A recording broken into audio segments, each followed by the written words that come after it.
This last weekend, we went to GalaxyCon in San Jose, which was their first time doing the show there at the McEnery Convention Center. For a first-year convention, there was definitely its trials and errors, and I would say that a good amount of things went bad, but also a good amount of things were good. My friend Sean and I brainstormed 9 different topics that we felt were pretty influential to how a artist alley in an anime convention goes. So in this video, we're going to be rating how important these 9 factors are to the performance of an artist alley for the vendors in an anime convention. And then secondly, we're going to be rating how well this GalaxyCon artist alley does with respect to those factors.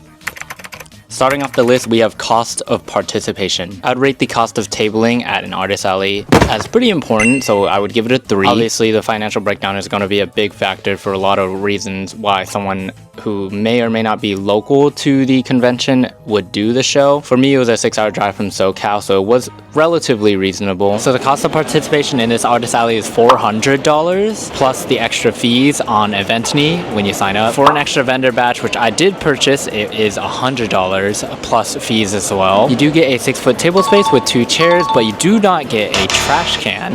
Some bigger events provide you with a trash bin that they collect at the end of the day. This event is not one of them. GalaxyCon is a 3-day convention, and this is their first time hosting here in the San Jose McEnery Convention Center. For $400, that means each day averages out to be $133 for the table. So if you want to break even, each day you're shooting for $133. Compared to most shows, which are around $300, I would say that that is a little on the price, especially towards the end of the convention when they emailed the artists and asked if they wanted to participate in the show again. They had until midnight to pay. I think it was like 10% discounted. It was a little pricier. I heard from some other artists that they were raising the table prices to $480. For that reason, I would rate how well this convention priced their artist alley at a 1. The next factor that I feel like heavily influences how well a show might do is the convention's reputation and its longevity. At the end of the day, for the organizers of a convention, it is really important how long they have been in the scene and how reputable they are for hosting their events. For an artist alley, I would rate that at an importance of 4. GalaxyCon is known for their Richmond and Raleigh shows, which is mostly on the East Coast, but they are having their first show here in San Jose at the McEnery Convention Center. That is not to discredit their reputation though, because they have been well established in the convention scene. GalaxyCon was founded by Mike Broder in 2006, which means it has been around for 18 years, proving that it is a well established and reputable in the anime convention scene. Because it is their first time at the San Jose location, that could influence some of the attendance compared to the Richmond and Raleigh show. Within the artist alley scene, not all artists are anime focused. There is a wide diversity of different genres, which makes the demographic of the attendees very widespread. For someone like me who is primarily in the anime niche, it could be a little more difficult for me to make sales at this event. And for GalaxyCon, although they have been around for a long time, since this is their first show in San Jose, I would rate it a 2. I think they hosted a decent artist alley. The third factor is networking opportunities. Right off the bat, I'm going to rate this an importance of 2. Although it might be important for the artists and vendors to network amongst each other and sometimes with the attendees, it's probably not going to play a big factor into how you perform in terms of sales. But if we're just talking about overall experience at the show, that's why I would rate it a 2 instead of a 1, because it is kind of influential to how you might feel about the convention. Some of the artist tables and the vendor booths are really close to the guests, which is one of the main focuses of GalaxyCon. As you can see, there are tons of guests who have their tables and people ready to meet them. For GalaxyCon, I would rate this event a 4 because there was tons of different artists from different fields, industries that you can meet and talk to. And so because of the diversity of the artists and what background professionally that these people might have, if you got to networking with some of the other artists in this alley, you'd probably learn a great deal of information from them. Another important factor to how you will perform at an artist alley, obviously, is market competition, because you are selling amongst other artists as well. According to the pamphlet, there were a total of 166 artists in the artist alley, which makes for a pretty good spread of artists. The average anime convention usually yields around that many artists. I would say this is probably on the smaller side. Smaller conventions usually have like about 100 artists, and bigger shows maybe like 400 total artists. At the end of the day, market competition is inevitable. It's influential, but it's probably not going to play the biggest impact on your sales. Everyone is selling their own different merchandise. For this GalaxyCon show, I would rate the market competition a 3. It's pretty solid. I think the average attendee will probably snake around to your table because the artist alley is not extremely huge. In the same vein, your booth location does play a role within how you might perform in sales, but this is just my opinion. I honestly don't think that booth location is as important as some people might think, so I would personally rate it a 1. As you can see, some of the vendors behind me are by the refreshment stand, which could impact their sales because some of the attendees might want to get refreshments rather than explore the artist alley. Obviously, if you have a booth that is closer to the entrance, you're probably going to get a couple more attendees because you are the first booth and table with merchandise that they see. If you're stuck in the back, like the artist alley, that might make it a little more difficult for you to make sales. In this case, the exhibitor hall and the artist alley is in the same room, which makes it really easy to navigate between the two sections for attendees. Some of the artist alley booths are located right across from the larger vendor booths, which might make it more difficult for the attendee to want to purchase in the artist alley if they have such accessibility to prices that are usually more competitive in the vendor hall side. It is hard to say whether attendees are gravitated more towards one part of the venue. Seems like the attendees are spread out very evenly across all the aisles. I would say that your location in this artist alley is not that important to how you will perform in sales. Especially for the GalaxyCon show, as I mentioned, the artist alley isn't extremely big, so your booth location is probably not paramount to other factors in this list. Because of that, I would rate booth location a 3 for GalaxyCon's artist alley. The next variable is event hours, and we're specifically going to be talking about the exhibitor floor and the artist alley hours. Event hours, I think, are a 3 in importance on the list. The hours, if long, can definitely impact the artist's sales, but I think the exhibitor floor hours are absolutely ridiculous. Luckily, they do provide us with the event hours for reference on the back of the badge. For Friday, they had 2 p.m. until 8 p.m. Okay, you start a little late, end a little late, that's fine. But Saturday, which is today, it is 10 a.m. to 8 p.m., a 10-hour day, exhibitor and the floor hours. That is extremely long. For the event itself, it ends at 2 a.m. both Friday and Saturday, which is insane that they are ending that late for the event. I mean, it doesn't really matter because in the artist alley, we're not here until 2 a.m., but a lot of the attendees are, which could scare some anxious people because you don't know if someone's gonna break into the exhibit hall and steal some of the merchandise. But they do lock all the doors by the time it is 8 p.m. and there is heavy security that makes sure everyone is out of the exhibitor hall, so that is a little reassuring to know. One reason that really long hours might not play in our favor for exhibitors, peak hours is very variable since you have a wider range of sales. Over the whole 10 hours of today, I've noticed that most people came around 12 p.m., which is really early in the morning, and it started to die down around 4 p.m. So you have about 4 hours of really good sales relative to this event. For the rest of the other 6 hours, you're probably getting like a couple sales per hour. I've actually even seen some of the people in the Discord say that they're receiving 1 sale per hour, which is a really low amount for an artist alley tabler. And as for the Sunday hours, the show goes from 10 a.m. until 6 p.m., which is a little shorter than Saturday yesterday.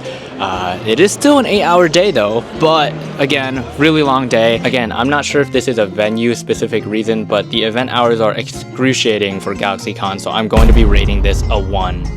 Venue amenities might not impact your sales as much, but it definitely plays a huge role in your experience in this artist alley. Across the board, I would say good venue amenities brings the importance of this factor to a 3. If we're gonna talk about venue size, I would say this convention is pretty spacious. I would say that there's a good 15 feet between each of the vendor booths. The space on the back end of the artist alley tables are also pretty healthy. And as for the artist alley, I think there's also a good 15 feet between the booths that are facing each other. The attendees can probably navigate the artist alley with a good bit of ease. In the aisles, there are 8 tables all lined up with a space between the 4th and the 5th table that allows some of the artists to walk back without having to walk through the end caps of the aisles. There are several restrooms across the entire hall, no more than 100 feet. There's a restroom right here, and right behind it is the artist alley. The ventilation in this place is pretty nice. It's a cool like 70 degrees. A lot of lights, but I wouldn't say that the lighting is the best. To add on top of that, there is not really any music playing within the venue. I usually like an anime convention that has music, so even if there were any tunes playing at this convention, it would be a little nice. But at least I won't get copyrighted for having some anime music in the background of my videos as I'm recording these sections. Earlier, we were on our hotspot to connect to the Square Terminal. The SJCC, or the San Jose Convention Center Wi-Fi, is actually an amenity they give to the artists and vendors, and you can actually connect to it with no problem. It has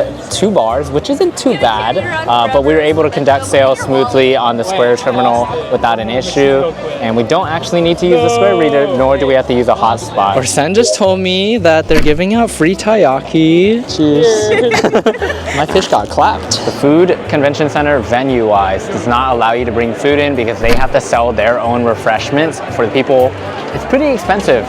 Water can get up to $6, and I think the burgers they have here are like $15. We were able to sneak in really cheap burgers, and the security guards here are pretty lax about the whole situation, but the staff are a little more strict. If you avoid the staff, you're able to bring in the food. So with all that mentioned, GalaxyCon having pretty good venue amenities, I would rate it a 4 for this artist alley.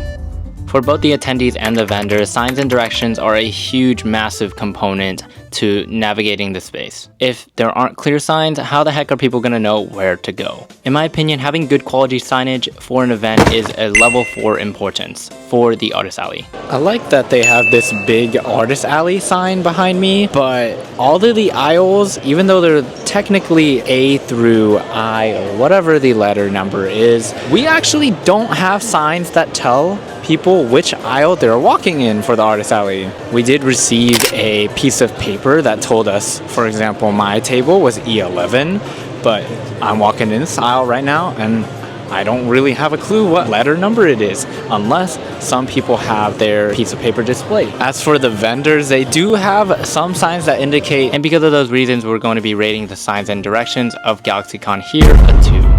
The final factor on the list is setup and teardown process. Having a convenient and streamlined process for your setup and teardown is going to be critical to your artist alley experience, which is why I'm going to be rating this a level 4 importance. The parking costs in nearby lots and garages range from $15 to $25, which is pretty average, and the proximity is also really good. Prior to loading in, you had to sign up for a specific time slot where you would come into the loading dock and bring your products and display inside. You have to sign up for a certain time, and if you're late, I don't know what happens, but I was early and they didn't let me get a pass until like 10 minutes right before my loading in time, which was 4 p.m. For teardown, it begins promptly at 6 p.m. and it ends until 12 a.m. So they're gonna try to have everyone load out of this venue in the 6-hour time frame. They have to confirm that we're fully broken down before they give us a pallet. You have to like wait in line for a pallet. Such a crazy situation. Everyone's still breaking down in the back there. They have to have us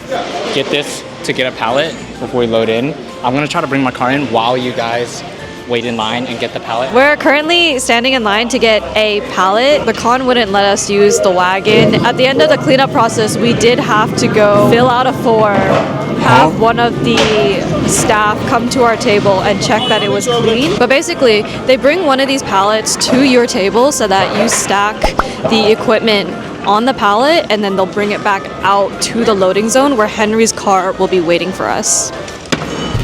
Sean doing all the heavy lifting. I had to run to Henry to give him the paper because without the paper he wasn't allowed in. We had to get the piece of paper. I was like about a U-turn because they were about to send me out since I didn't have the piece of paper, and Sean had the piece of paper since they had to get the piece of paper to get the pallet. And then Sean had to run the piece of paper back out to me as I was very slowly U-turning. And now we're waiting for Sean. I don't know where he is right now, but it's so hectic. Everyone else is like, it's going crazy. Okay, pallet is loaded. Gotta load stuff into the car. Thank you. Yeah, let me just get my stuff off of the pallet and then you can get to next guy. Every time I feel like I'm loading and unloading my car, I feel like I'm gonna vomit. Now we leave this whole thing behind us. What kind of comment was that though? Due to the very tedious load in and load out situation, I'm going to be rating this GalaxyCon setup and teardown process a 1. And and the whole process was extremely tedious. Now, that is no fault to the organizers. Most of their other shows in GalaxyCon don't implement this feature for the Artist Alley or exhibitors, but this was a venue-specific policy. I had a chat with a couple of the staff members, and to summarize very briefly, they detailed that the San Jose Convention Center and the union are the reason why the policy behind this pallet situation exists. And with all that being said, GalaxyCon was a pretty decent show for us. The fees can be a little steep, but if you're a local, I would recommend doing the show. There are a lot of opportunities to meet tons of different artists, and the attendees there are extremely bubbly as well. And for their first time hosting here in the San Jose location, the GalaxyCon team did a pretty good job of running an amazing anime convention and a pretty good artist alley as well. I might not recommend flying out to this show because of all the growing pains and trials and errors that comes with having a convention be in the area for the first time. With all that being said, I hope you enjoyed my breakdown of GalaxyCon here in San Jose. Otherwise, I hope to see you Zookies in another anime convention vlog or just another YouTube video I upload. If you want to check those out, you can click on the video YouTube recommends you here. But other than that, thank you for tuning in to the Sticker Zoociety channel, and welcome to the Zoociety if you're new here.